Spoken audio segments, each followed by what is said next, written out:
తపస్కాలంలో 14వ రోజు.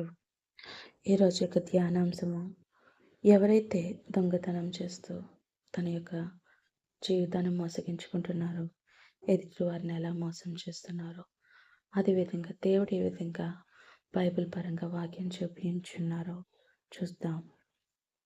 మొదటి వాక్యము నిర్గమ 20:15, ద్వితీయోపదేశ కాండము 5:19. దొంగిలింపరాదు, దొంగతనం చేయరాదు. రెండో వాక్యం సామెతలు 1:19, దొంగతనము దొంగ ప్రాణములు తీయును, దుర్మార్గపు పనులు చేయవారు అశుభులు కోల్పోదురు. తదుపరి వాక్యము మలాకి 3:8-9 వాక్యములు. 10వ పాలును కానుకలను చెల్లించు విషయమున మీ ప్రజలు నన్ను మోసగించుచున్నారు, మీరు శాపము పాలగుదురు. ముందు చదువుకున్న వాక్యములను ధ్యానించుకుందాం. సినాయి పర్వతంపై యావే దేవుడు మోషేకిచ్చిన 10 ఆజ్ఞలలో దొంగతనం చేయరాదు అనే ఆజ్ఞ ఒకటి. మన పొరుగు వారి భార్యను, ఎద్దును దేనిని ఆశింపరాదని దేవుడు శాసించున్నాడు. ఈ రోజుల్లో ఎక్కడ చూసినా పట్టపగలే దొంగతనాలు జరుగుచున్నవి. నీతి నిజాయితీలు కరువై ప్రతి చోట మోసం ఎక్కువవుతున్నది.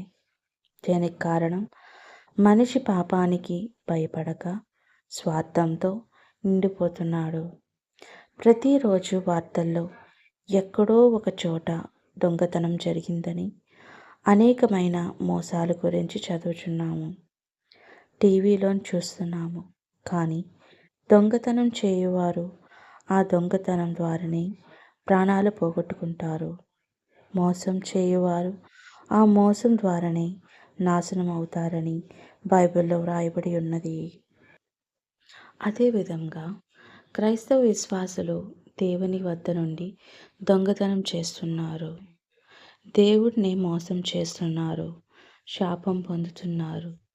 6 రోజులు మన పనులు చూసుకుని 7వ రోజు విశ్రాంతి దినంగా పాటించాలి. కానీ చాలామంది తమ స్వంత పనులకు దేవునికి ఇవ్వవలసిన రోజును వాడుకుంటున్నారు. ఇది దొంగతనం కాదా?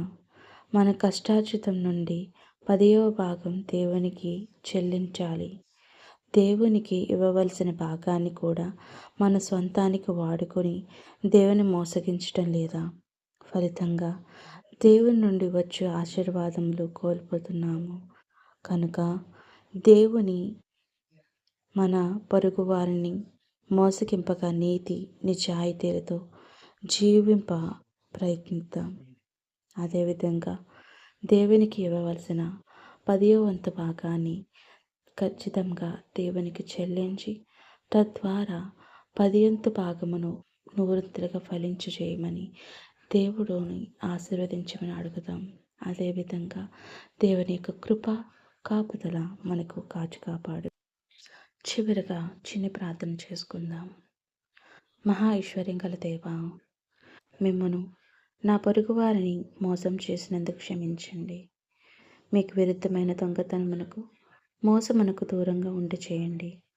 అందరితో సోదర భావంతో జీవిస్తూ మీతో కలిసి జీవించే భాగ్యాన్ని ప్రసాదించమని మా నాథుడైన క్రీస్తు ద్వారా మనవి చేయుచున్నాను. ఆమేన్. Praise the Lord. God bless you all.